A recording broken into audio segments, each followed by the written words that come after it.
மூத்தூர் சந்தை சத்தம் அங்க கேட்கும் பல பாஷை. ஒவ்வொரு முகத்திலும் தெரியும் உழைப்பு இல்ல வெறும் பேச்சு லாபம்.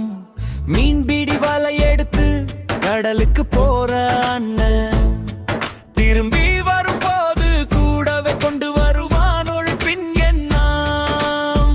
கோவில் திருவிழா பள்ளிவாசல் தொழுகை ஒரே கூச்சல்.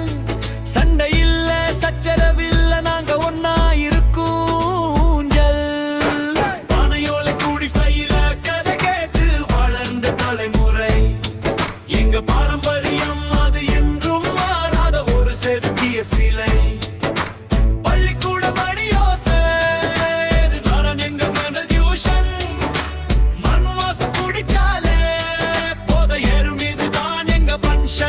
நான் நகரத்தை பார்த்தேன் அது வெறுமனே காங்கிரீட் காடு. ஏன் மூத்தூர் மண்ணுல நிற்கும் போது